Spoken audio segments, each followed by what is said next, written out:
You're listening to the Master Wildlife Filmmaking Podcast, Episode 17.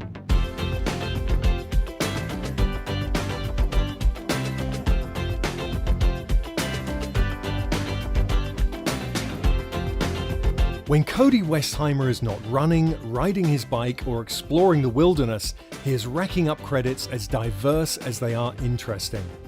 To date, he has amassed well over 100 hours of music for feature films, documentary series, and iconic sports themes such as the Tour de France on NBC.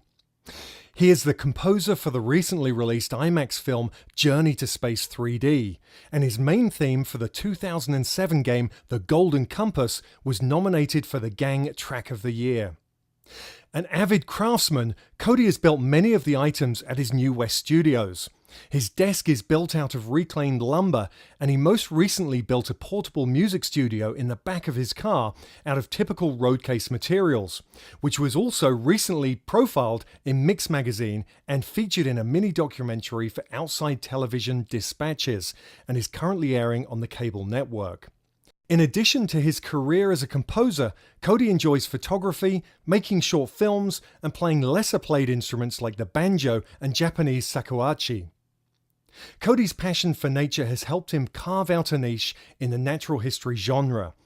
His credits to date include the documentaries True Wolf, How I Became an Elephant, the Discovery Channel's special Tiburones, Sharks of Cuba, Lore of the Lizard, Terra Mater's Badlands, and H is for Hawk. Cody, thanks so much for taking some time out to spend with me on the Master Wildlife Filmmaking Podcast. So tell me, you are a composer. You're a composer for commercial gigs, but you have recently got into doing natural history films. How did this transition take place? You know, it's something I've been working at for a really long time, is to make natural history, science, and activist filmmaking a huge part of what I do day in, day out. And my first Jackson Hole Wildlife Film Festival was actually 10 years ago. So I definitely have always had a huge passion for nature and wildlife, and absolutely love to be inspired by the imagery and the stories that are in this very specific niche and space. And it's just taken, it's taken years for that to snowball to the point where I could almost call it like a specialty. Up till recently, I've been, working on a large cross-section of projects, some kind of what I call Hollywood proper type stuff, episodic TV and different shows and stuff like that. Lots of independent film, and which I adore and I love, and I really like how every project has its own kind of musical voice that you end up creating for it. So I've kind of had I sometimes call it a hodgepodge of a career. My wife gets very angry at me because that sounds like I'm demeaning it. And it's more of a diverse career is what she's been trying to get me to say. It's kind of like that in the filmmaking world, right? It is. I mean, so many filmmakers are the same. We jump on. I do the same thing. I work with a lot of news channels. But it's hodgepodge, right? You mix and match, but it's still keeping in your genre. Absolutely. Right? And you keep where, you obviously, it's kind of a buyer's market. So you kind of write the music that you're hired to do. And so, which has kind of gotten me to be a pretty versatile composer. I feel very comfortable writing in most genres. Even like the thing I'm working on right now that's not in the natural history space is a main title for an MSNBC show that's very pop and kind of like, it has kind of an edgy pop vibe. And so very different. It has a couple orchestral elements, of course, but like it's certainly not what you would consider like wheelhouse. I think for me is a lot of my friends would not think that would come from me. So that's kind of exciting, an exciting part of the business for me. But for me, like just nature and wildlife programming, it requires like a little something special, a little something extra a lot of the time. And I really enjoy, because oftentimes these stories are people driven, and so we're relating to the people and them relating to the animals, and sometimes they're not, though. Sometimes they're really a narrator, like kind of classical natural history kind of format where it's a narrator and really just you're looking at the wildlife and you're telling their story as best you can. And the music plays such a crucial role in that regard. I would say a little bit less crucial perhaps than your average Hollywood picture. I mean, don't think Hollywood producers would appreciate hearing that, but for me, it certainly requires an extra level of thought almost in what exactly we're trying to accomplish in terms of what the music's trying to evoke and the emotional reaction we're trying to have the audience feel. Well, and it is such an integral part of any film, whether it's an action movie or whether it's natural history. For sure. I mean, it's the emotion it's evoking. If you put the wrong music to it, then you lose the whole thing, right? Yep. So it's super important. Yep. Now, speaking about Hollywood, I heard you say something the other day which was interesting. You said, if it was a choice between composing for Transformers the movie or Planet Earth, you would choose... Well, yeah, I mean, I'm at the Jackson Hole Wildlife Film Festival. I mean, despite the budget gap, I would absolutely choose Planet Earth. I mean, it's just awe-inspiring. I really love the people that are involved in making these sort of films. We're all like-minded. When I'm not in the studio, I'm backpacking or hiking or enjoying nature in some way, shape, or form. I'm deeply connected to nature, and it's a huge part of my life. And I can't get on without it. And so if I am going to be in my studio working, I love to be looking at beautiful imagery of nature up on the TV rather than like animatics for a CG, Transformer, battle. I mean, absolutely. I can relate. It's a bit more inspiring to me. And it's also just, I feel like I risk sounding self-important or something, but I also feel like it's more important for the world for these stories to be told than Transformers.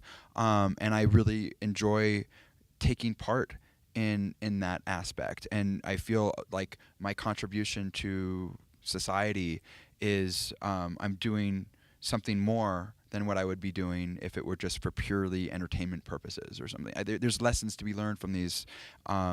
I guess I always come back to making a difference. I was a very active environmental activist in my teens, and I formed the environmental club at my high school back when we were called like tree huggers in a derogatory sort of way, when it wasn't cool to be in a green, and so I miss those days to some extent. I still am involved a little bit in activism. We went to the Women's March after Trump was elected, and so forth. And so I certainly try to, we went to a Standing Rock protest and so forth. So I try to keep a little bit of a shoe in that, but it's hard, with the busy life and everything. And so I feel like if I could use music and my work to help advance that cause, that's just like that's a double whammy for me. That's amazing. And so that's another one of the reasons I think that I really, if I could choose to be exclusively doing, nature and wildlife stuff, if that were, if I were busy enough and if they're financially viable,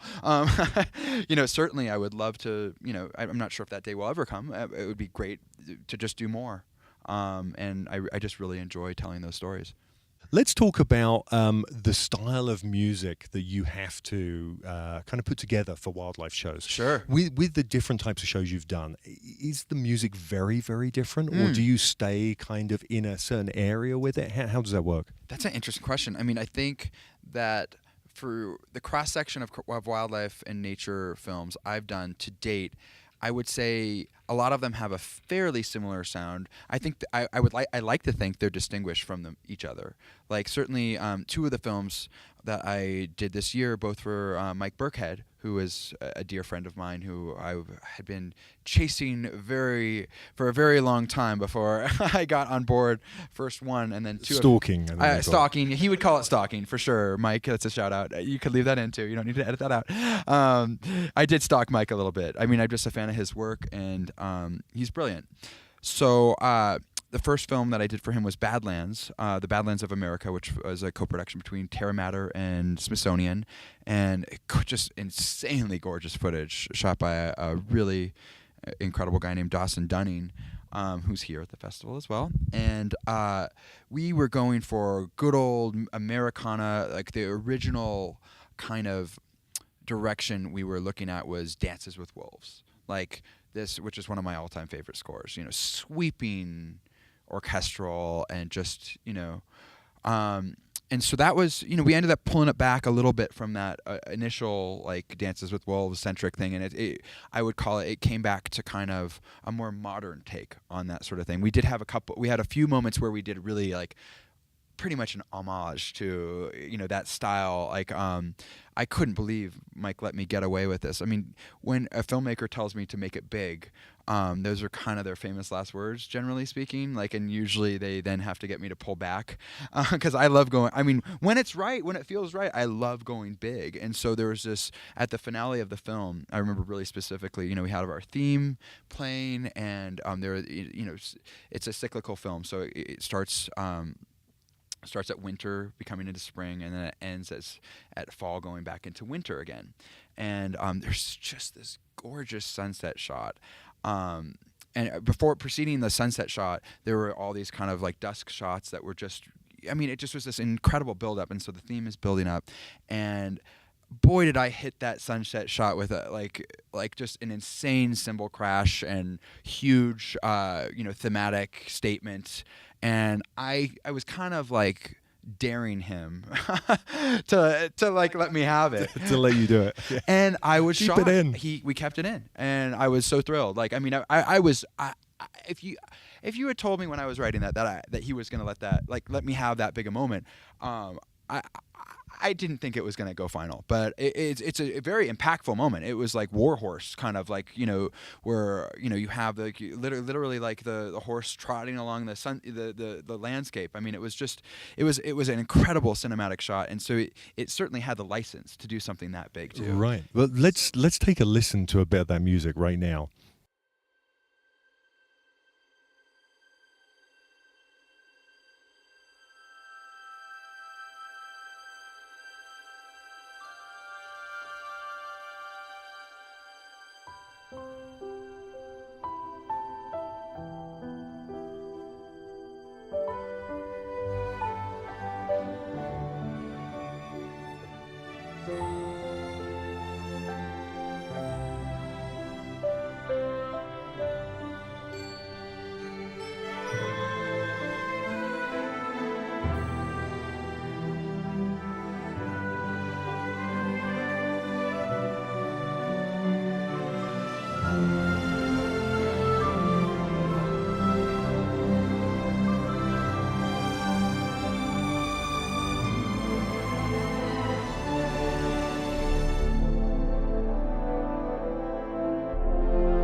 Obviously, it's hard to, just listening to the music like that, it's hard to picture what you've just been explaining. But tell us a little bit about how you put that together, the visuals you were seeing, and a bit about the instruments you're playing to put that music together. So that score, not unlike a lot of scores that are done these days, is a predominantly electronic score. So I'm dealing with samples of the orchestral instruments instead of the actual orchestral instruments.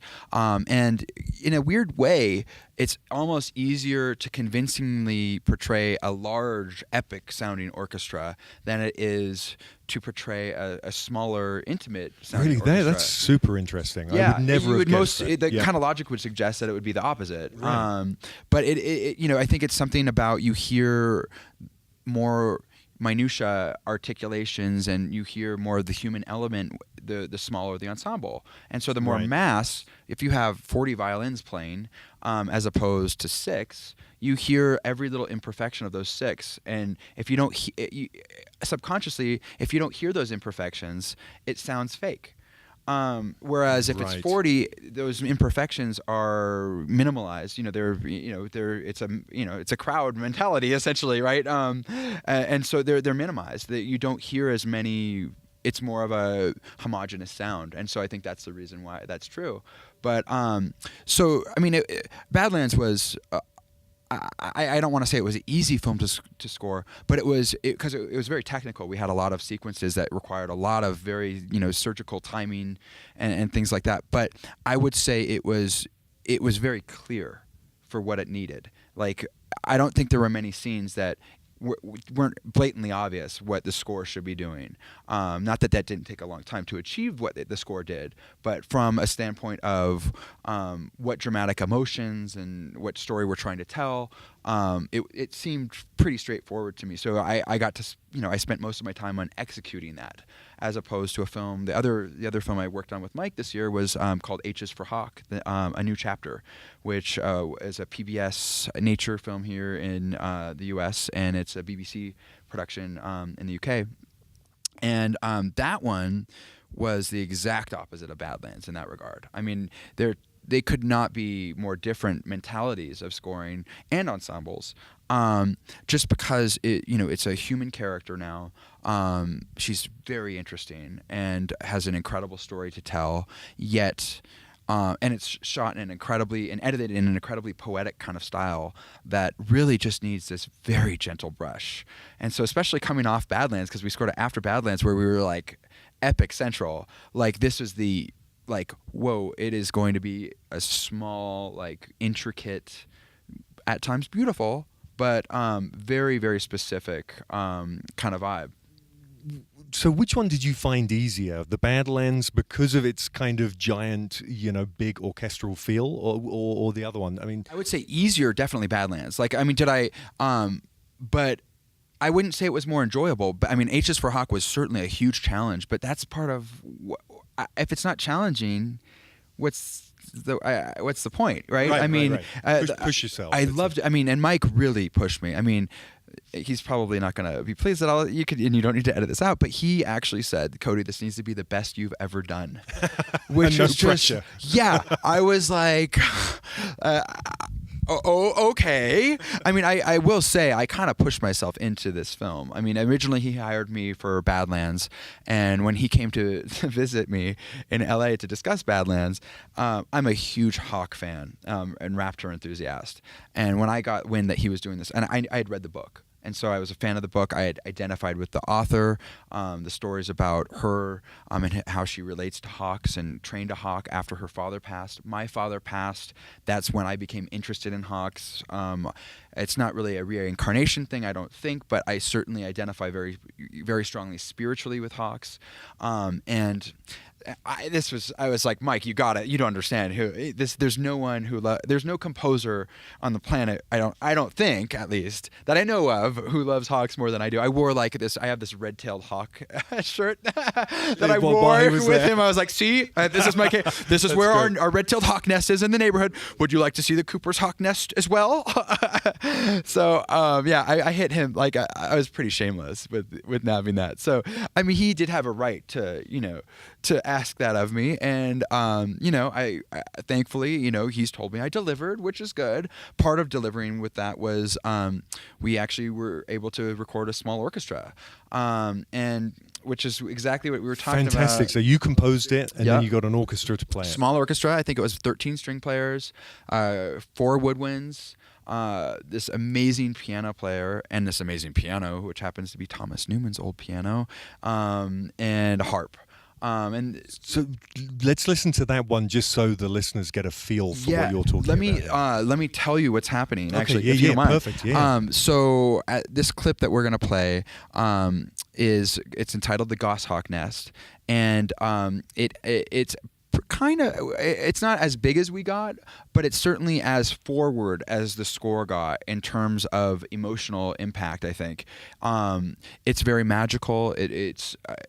I related greatly to Helen, the character of the film, how she is so entranced by hawks. Her reactions, even to seeing the hawks through the blind with the binoculars, is very much how I feel when I'm seeing hawks.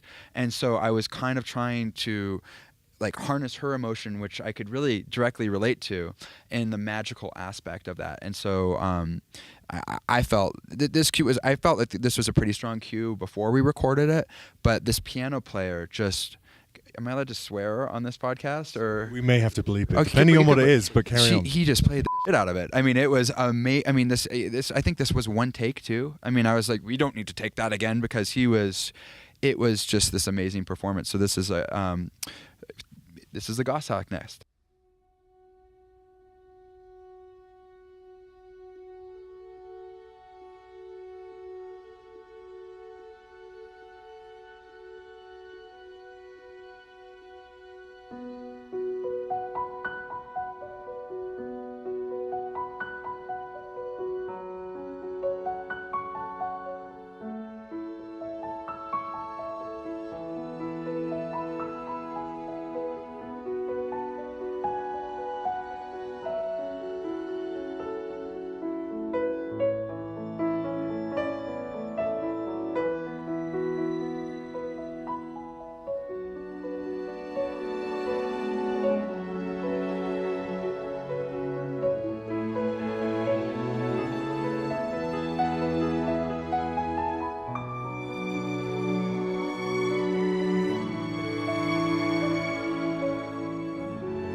It's they're two different pieces of music. I mean, they're similar, but they're different.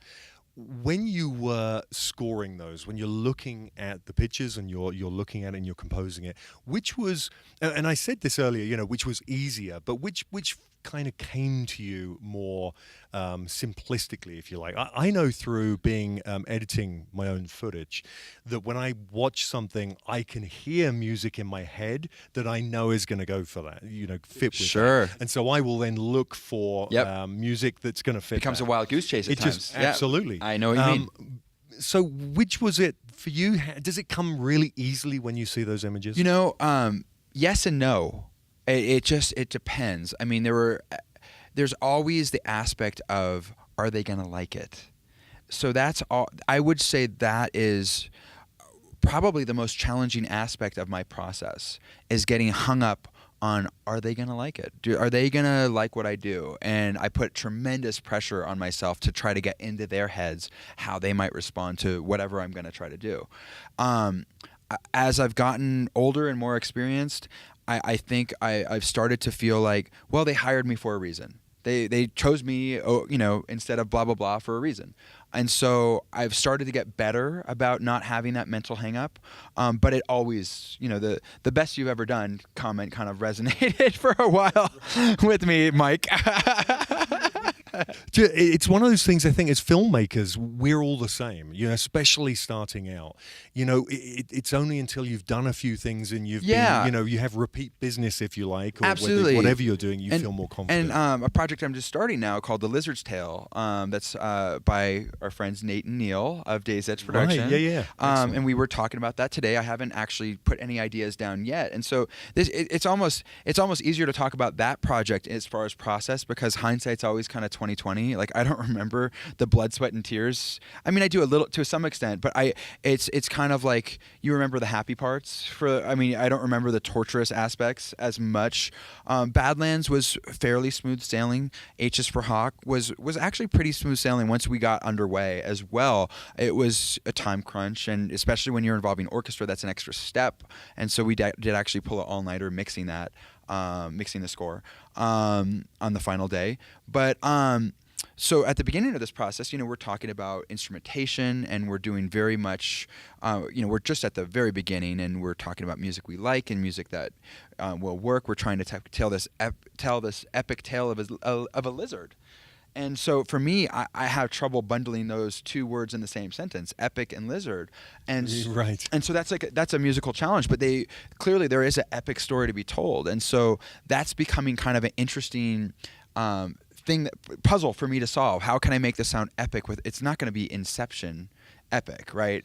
Right. So it's going to be got to different, fit the image, obviously. Absolutely. But these are incredible images that they've captured. Depending on how long you take to edit this podcast, maybe we could play a tune from it. Yeah. Actually, yeah. Let's listen to some of that. Yeah, great.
So that's very different from obviously something I did either for Badlands or H is for Hawk. Each film really, what I love about this, especially, and this is not, it's not completely unique to natural history. However, I feel like there's more of a chance to get into characters you wouldn't really get into, like a lizard in more typical non-natural history wildlife stuff, and therefore kind of explore these sounds that and kind of musical styles that I think at the end of the day, you could probably listen to all three, and if you were really listening carefully, there's probably an argument to say, oh yeah, that's the same guy that wrote them all. But at the same time, they're very unique in their own right. They have their own kind of identity. But I mean that's not a bad thing, right? Absolutely. Because if you listen to Hans Zimmer, right, you know it's Hans Zimmer. If Absolutely. you listen to Clint Mansell, you know it's Clint or Thomas Mansell. Newman, Thomas Newman, or right. we all sound like Thomas Newman actually. There you go. we all have like actually that's in viewing the rough cut of Neil and Nate's film. I said, wait, is that me or Thomas Newman? And I say that not comparing myself to the great Thomas Newman, because like I don't think I'm comparable to Thomas Newman in my unique voice. He's amazing. But that's how much we've all, and I say we've, as all composers pretty much, at my level at least, have absolutely been, we have a Thomas Newman sound. You've been influenced by absolutely, by the music, or even I would at times be, say we've been encouraged or forced to come very close to Thomas Newman, and so I don't think if we ever got to the bottom of it. I think I determined at the end of it that it wasn't me, because I was pretty sure that I did a few things that I don't think I would remember if I did. So anyway, but it's a funny thing. It's kind of scary actually when you think about the homogenization that has occurred from those few composers at the top that are I was just talking to a filmmaker today about this. You have Hans Zimmer, you have John Williams, and Thomas Newman, and of course you have others. James Horner is one of my favorites. Maybe he rests in peace. But there are not as many influencers now as there were like when I was growing up, getting interested in film music, knowing this is what I wanted to do with my life. It's becoming a smaller field in a weird way, and so I really applaud the composers that I look up to. While I don't know if their music is, from art music, if you're looking at them as concert music, I mean, and you wanted to get arrogant about it, I don't know if their music is as complex or as motivically unified, or to throw around these kind of phrases that, my college professors would use. But someone like Gustavo Santanilla, I'm probably mispronouncing his name, he strikes me as someone who has just an incredibly unique voice. And I love that about him, that he has just he's stuck to his style and he is sticking with it. Whereas I view myself as, I'm more of a chameleon. I certainly have a core style, but certainly I deviate, and kind of that core style might inform or influence the Headliner's main title on NBC, right. Which is pop driven. And so forth. It's just an interesting thing when you could, So I'm kind of what you call a working class composer, right? Where I'm not doing the big studio films, and so it's interesting though that there are fewer and fewer people who have that very, very specific, unique voice. Yes, yeah. So going back to your process, Mm-hmm. right? From being contracted to do the music. How many changes? I mean, this is obviously going to vary from project to project, but how often does the director come back to you, or the producer come back to you and say, this just doesn't work? It's just not what I was expecting. Totally happens. It does. Of course, yeah, absolutely. I mean, it's a collaboration. It's we're not just there writing the music. Oh, I love to write music like this, and and then putting that down. And that's my idiot voice, by the way. Oh, it sounds like fun. I think I'll write some. I thought that was your off mic voice. No, I think I'll write some chase music to this wonderful love scene. Right. We're there to serve the picture, and the director. Most of the time, sometimes it's a producer, or sometimes it's a group of producers. Sometimes there are, upwards of 4 or 5 different people. That's where it gets really sticky, when they all have a slightly different opinion and when they maybe don't agree. And that's where my job gets really tricky. But it's very common, of course, to have, we like the core idea, Cody, but it's just, we think you need to push it in this direction. And actually in Badlands, it was not having a recognizable enough theme. He wanted a melody that you could whistle. Interesting. Which I love. And in my head, I thought it was, but I think he was right in the end. And, I'm not I'm not a musical genius. I do my best, but certainly I need that little extra push sometimes, and that's what it's all about. And a project that I did earlier this year called Midway, we ended up pretty much with one pass on most of it, but there were a few cues that we had versions 2 or 3, and they were mostly minute changes. There was one trouble cue though that we kept on coming back to, and to get it just right. And I think my initial read on the scene was okay, but it certainly had some things that he was trying to do that were not on my radar. And some of that comes down to the spotting session and really going through the film scene by scene and talking it through, which we don't always do these days. We used to always do it, and sometimes a film I did a couple years ago, an IMAX film called Journey to Space, which was this epic IMAX film. And if John Williams and James Horner had a baby together, I like to think that's what that would be their love child. I think maybe I'm giving too much credit to that score. But that's what was my intention with that score, was to big fanfare-ish brass, but lyrical melodies, and kind of sweeping chord progressions, and so that was kind of my intention with it. And it was certainly that was a really fun gig. We had a live orchestra on that, of course. It's very regal, space exploration. You kind of have carte blanche to go as big as you want.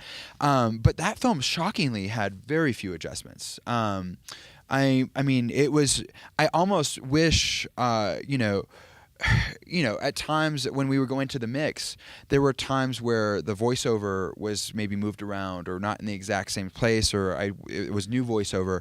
And so I felt like at times even maybe like I overwrote it slightly, and we had to pull the music down more than was ideal. Like if I had left more space for dialogue, right, that would have been a positive thing. So.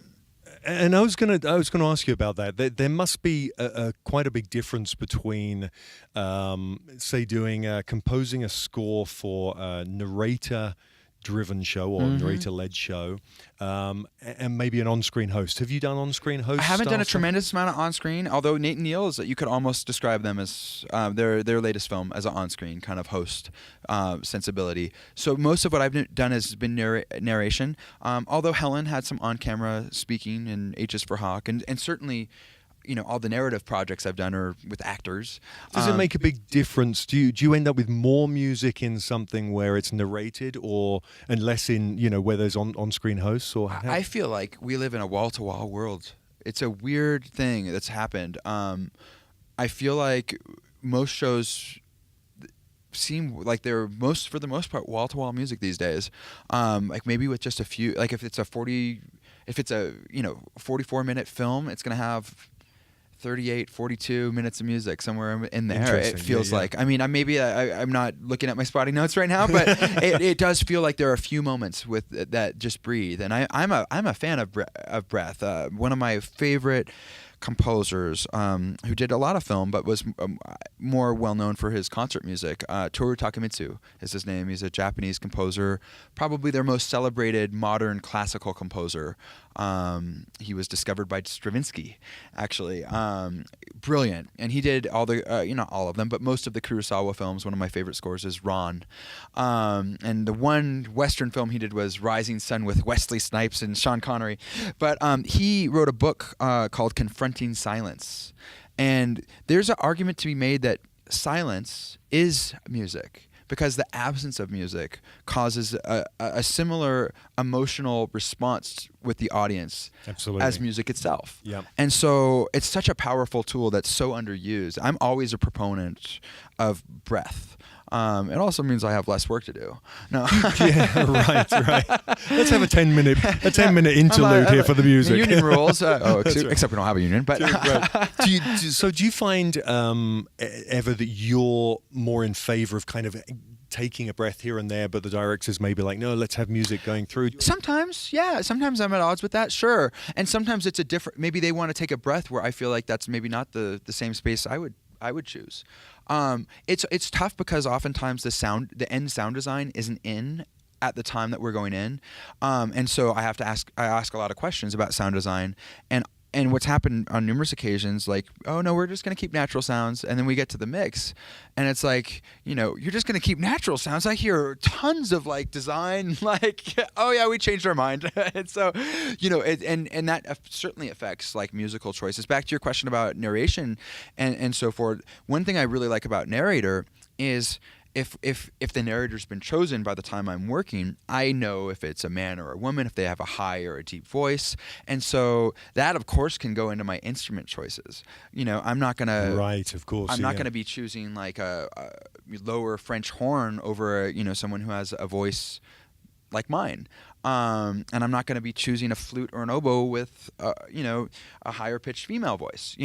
I would try to leave literally you leave that frequency carved out. So, and that allows you to still achieve a lot musically, but you have your kind of parameters. You leave that space. I think that's what sets apart the difference between music that's composed as a score for a program and music that's pre-written and just taken and put over the top. I had never thought of that. It's the difference between professional audio and non-professional, because sometimes you're trying to put narration, and I've done this many times, you're trying to put narration over music, and there are bits in there that just suddenly come up in the wrong place, and there's nothing you can do if you've pre-bought, royalty-free music. You could try to edit it out. Yeah, I of course, have a, I have a love-hate thing with libraries. I have a music library, for God's sake. I mean, and that's a kind of it's more than a side business. It's like almost, I wouldn't call it 50%. I certainly always am a proponent of scoring, but I had never thought about the actual frequency selection aspect of that. It's interesting as you said it. I think that's I a love great that. reason to have a composer score. Where were you in my life like a year ago? I could have been using this for the last year to well, pitch that's okay. original. I'll send you an invoice. Yeah, for that you really should. That's a great tool. So let's get on to the kind of business side of it for you, right? Earning a living. There's going to be people listening to this who are going to want to do what you're doing. Sure. So first of all, is it easy to earn a living doing natural history composing? I can't speak to that because that's not all I do. I think that if you were a young composer coming to me and asking, I'd like to write the music for the next planet Earth, or Hans Zimmer got that and his crew. So I mean, I think that's probably casting too narrow of a net. I mean, I've been at this. This, like I said, I've been at Jackson Hole for 10 years. This is my 4th festival. I did miss it one time, but I've been at writing music professionally for almost 20 years, and so. I think I'm still at the point where I couldn't exclusively live comfortably, I could exclusively writing music for natural history programs. I just don't have, not enough of the work I do is exclusively that. So I think that, documentary is probably a wider net that might be suitable. Or, I think most composers these days are, we kind of do whatever projects we get hired for. Like Hans Zimmer, for instance. Sure. I mean, he's doing, motion pictures and then Planet Earth. And video games, I think, too. Right. I mean, totally. So, yeah, we all kind of do a little bit of everything. I mean, I would love to be, more, just doing... I should phrase it like this. I'd like to be doing more natural history and wildlife, centric programs and activist programs as well. Those are near and dear to me for sure. But I think it's unrealistic to look that narrowly. I think it's smart to start there, but it's highly competitive, just like any other field. It takes time, and it to takes build a long up time. the contacts, right? So build your craft too. Right. Even though I've been coming here for 10 years, I think, as a 28-year-old composer, I was a lot less informed than I am as a 38-year-old composer. There's just a fact to. And if you had told me that when I was 28, I would have. You're going to need to believe this. I would have said. I mean, because I did, I don't consider myself a master of my craft, but I do consider myself very good and seasoned, and I certainly like to get in the mind of a filmmaker. I like to make little films on my own, like as a hobby, and so I certainly have a very visual mind, and I love the joining of the video and the audio media, but I think you need to start off, small. I think that's not a choice. That's just that's how it works. I mean, unless so kind of hone your craft. Yeah. Start off small, but let's say you've got to a place where you feel musically you're talented enough to do it. What steps are you going to take? Come to Jackson Hole, I guess. Now, please don't. No, I'm just kidding. I mean, yeah, it's just about getting your music out there and getting people to respond to your music, right? Like, it's interesting. I send out. I'm still. As maybe some of your listeners are people that I've hit up on the Jackson Hole delegate list. That, I mean, certainly, do I go through that list and think, okay, I remember them. We've met briefly, and I've had a good year with this stuff, and maybe I'm going to send them my my latest reel and see if they respond. I mean, that never ends. I mean. My wife worked for a very prominent A-list composer for years, and he still hustles. The hustle never ends. So I'm still hustling, just like someone just starting out. Right. Is the kind of the bottom line. I would say this is a little off topic, but one crucial aspect to, and I've just hired a new assistant, and so he's very, very young and just starting out, and he's asked me some advice, and it's been mirrored by some friends of his that the library game is an important one, an important part of the livelihood of the modern working composer. It's recent that it's kind of accepted, I think, as a viable you could still participate in original scoring and write for libraries. You don't have to choose anymore. Just like there's no discernible difference between a film and TV composer. We're all the same. There used to be this like kind of like wedge between, oh, are you a film or TV guy or gal? And so that wall's been broken down with libraries, I feel like. And writing the original score now too. So I'm not. Well, the same with the footage world. Exactly. Filmmakers. I have a stock footage site of my with urban black bears. Yes. So many filmmakers do that because You have to. you can utilize pre-existing footage. Absolutely. Two, if you sell footage on or if you're making a program for a particular network and you can retain some of the copyright, Absolutely. there's another avenue to bring money in on the side. So that's become a very powerful. It's the exact same thing in music. It's a powerful negotiating tool when you're sitting down at the table trying to negotiate terms. If the budget's so small, maybe I could keep my own rights and put it into my library, and I could monetize it that way. And that could make it make sense for me to work on, projects on a micro budget, really, if it's something I'm really passionate about and want to take part in, that I just can't pass up. And there's a lot of sites now that you can you don't necessarily have to have a library of your own. Of course. You can just farm it out to different places. I mean, I'm sure similar to your scenario, like if you're just a starting cinematographer, you're not going to start your own library from scratch. You're going to submit it to the established institutions. Just, as I did, I actually still have tracks in some of the larger stock libraries. It was 5 years ago that I really, took my core library and decided to make my own. And since I had the opportunity to have I had a strong relationship with NBC and Discovery, and so those two avenues alone were enough to kind of make it a viable business venture on the outset. So is your library in your name? Yeah, I mean, it's a different. So we have newweststudios.com. Shameless plug. Well, not. No, I was going to say. Well, no. Go ahead. Newweststudios.com is kind of the more creative site. That's where we generally send people to. That's where you'll see our pictures of our studio and their little bio videos to learn more about Julia, my wife, and I. My dogs and daughter also have a cameo on the site. Excellent. Certainly, we spend a lot of time kind of, making it flashy, these might be fun people to work with, we hope, is kind of the message. And then at the far right of that, there's on the menu bar, it's not hidden at all, it says catalog, and that's a totally separate site called the New West Collection.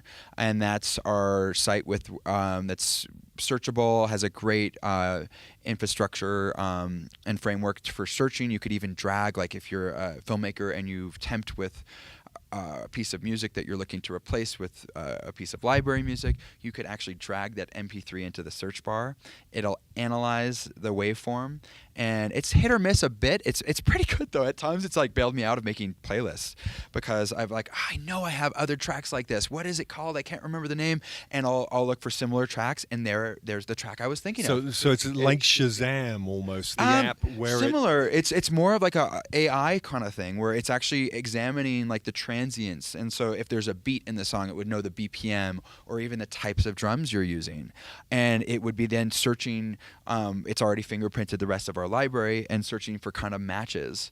That might be that must save a heck of a lot of time. I mean, like I said, it's hit or miss. You get some funny kind of wait, that's not at all what I was thinking of. But it is a very trippy feature to kind of be able to, it's also just kind of fun. But then of course you have keywords. We spent a lot of time with our metadata. If you I'm sure from the stock video. Your video, your product is only as good. It's only as good as the keywords. Absolutely. Metadata. Yeah. So that's really everything. And since we're up against libraries like APM and Killer Tracks, and Mega Tracks, who I all have music with, also.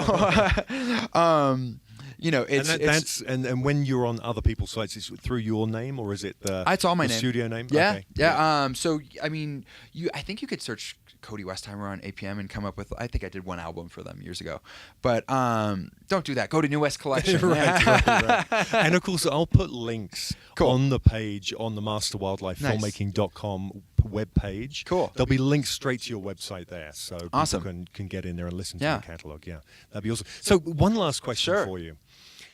If you had one piece of advice, one takeaway for people looking to break into this industry, and really any, not necessarily just natural history, but just composing in general, they're starting out. They obviously can play, but they're looking to get into film scoring. Yeah. What would the one takeaway be? For me, I could tell you all I know is what I've been through, right? Like, so for me, it's been a game of tenacity, and just, it takes a lot of no's, but you get the yeses. And sometimes it doesn't feel like you're getting the yeses, but you just have to be driven. And it's so easy to get bitter in this industry and just cynical, because it's so competitive. Especially in NLA, there are so many amazing composers. I mean, it is ridiculous, the competition. I mean, we were judging for the ASCAP film scoring workshop, but both which Julie and I both went through years ago. I feel like an old person now. It was a long time ago, though. But we should tell everyone you are 75 years old. Right? I am. So you've had a long career. That's right. So it's the beauty of a podcast, right? Exactly. Yeah. Except that I think there are photos from my youth that you have on your website. Right, yeah. We did have, computers and rigs like that in the 50s. Believe me.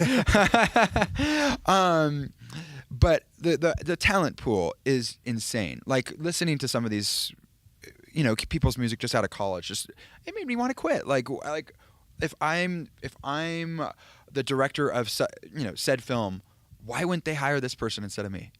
It's the talent pool is insane. So it just takes a lot of work and tenacity, and it is, of course, who you know, right? It always has been, and it always will be.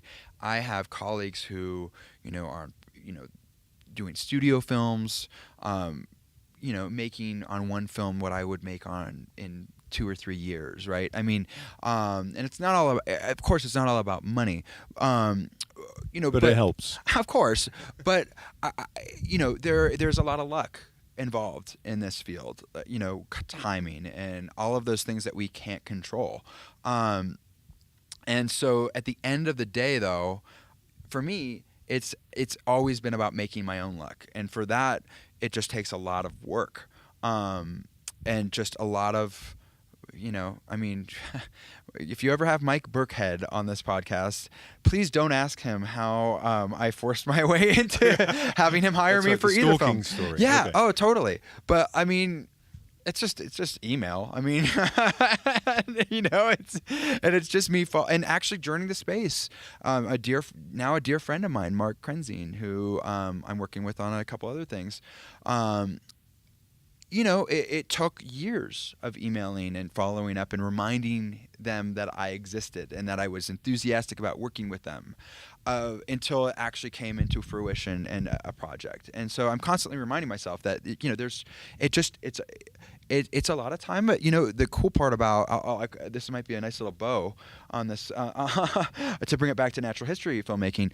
What I do really, really love about this niche in particular is the people are so relatable and down to earth and just lovely. It's very different. I certainly have my favorites in Hollywood too. I certainly have people I adore in Hollywood, but it's a very different vibe.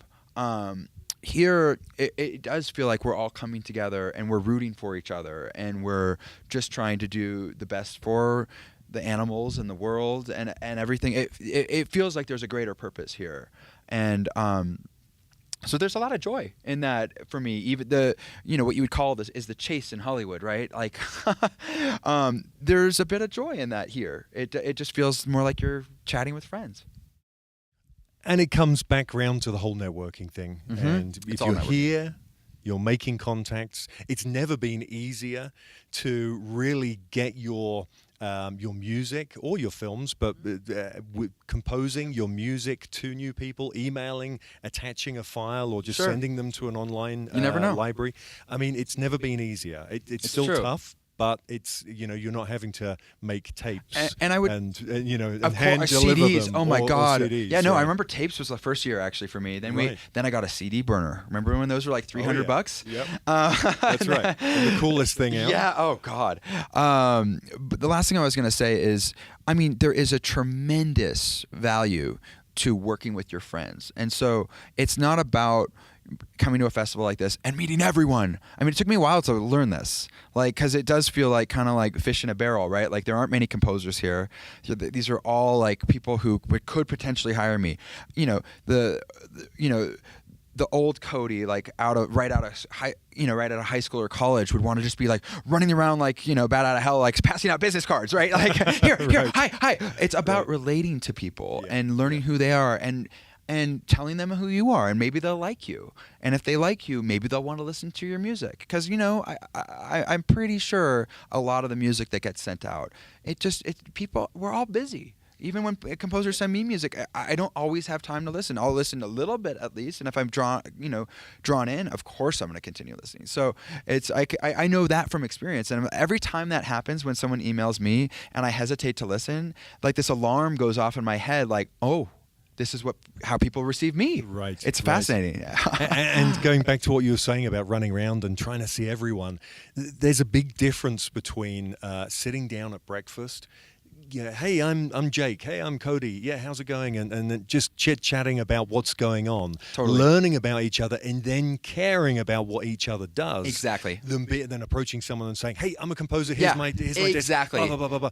That can put send alarm bells off. And that's exhausting too. It's exhausting. It's for everyone, for all parties, and it's so much more fun. Like Jake, we just met yesterday. Right. I mean, I didn't even know your last name. Yeah, that's what I was looking at. So I mean, and it's a joy to meet and get to know people, and that's fun. That makes these festivals more like a social gathering than a networking event. Well, Cody, fantastic to have you on the podcast. Thanks for having me. Really appreciate it. It's so nice to get so much diversity in the people we have on, and you're the first composer. Love it. And you've done some amazing stuff. Thank you. We'll have links to everything on the webpage. Thanks again. Thanks for having me. If you've enjoyed this episode of the Master Wildlife Filmmaking Podcast, then please leave a rating and a comment. And remember to subscribe to keep up to date with the series. You can find out more information on wildlife filmmaking at masterwildlifefilmmaking.com, where you'll find valuable free resources like downloadable reports and video tutorials. Thanks for listening.